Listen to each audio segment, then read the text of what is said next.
So recently I've been seeing more and more videos pop up in the gaming space. I'm sure you've seen these videos too, of people talking about or just making the claim that gaming now isn't as good as it used to be, or even going as far as to say gaming is like on a decline and is getting worse and worse as the years go by. Personally, I can't really subscribe to this idea that's being thrown around, mostly because I think this topic is coming from a place of nostalgia.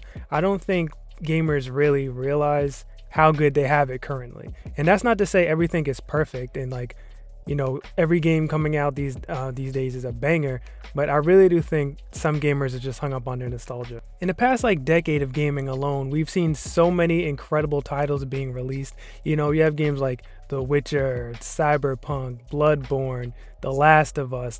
Honestly, the list goes on and on and on. Those are just a couple that come to the top of my head right now, but if you dig a little bit deeper, you will see that we kind of live in a golden age of gaming. There's so many fantastic titles out there, and that's not even including the indie titles either. It's just there's so many great games out there.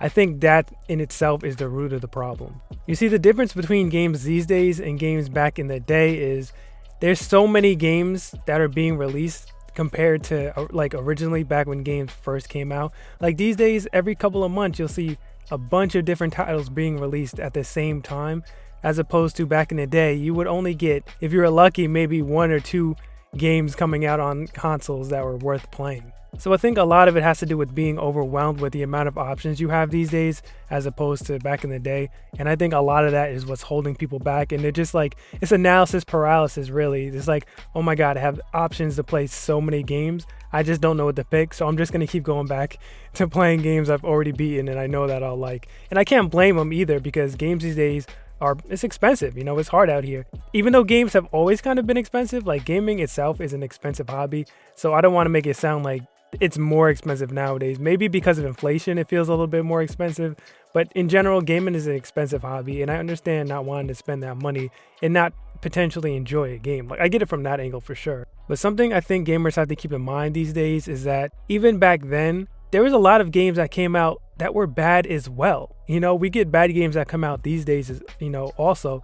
But people want to pretend like back then, everything that came out was an amazing instant classic game, and that's just not true, man. That's just selective memory is what that is, because there's been a lot of stinkers back then too, let's be honest. I think it feels like there's a lot more bad games coming out these days because we have, like I said, we have a lot more games coming out.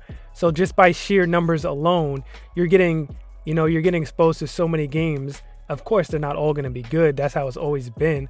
But because there's so many games coming out now, that you see even more worse games in comparison than you did back then. But we just need to be honest with ourselves. Not every game that came out back then was an instant classic, or they just had amazing games everywhere you look, because that just isn't true. Basically what I'm saying is, as a gamer, you can't really let your nostalgia hold you back and blind you to the fact there are so many fantastic games that are being released every single year. And honestly, you're going to miss out on a lot of fantastic titles if you just keep with that same attitude of thinking games are getting worse, because in my opinion, it's just not true. Anyway, that's it for this video. Thank you for watching, and I'll talk to you in the next one.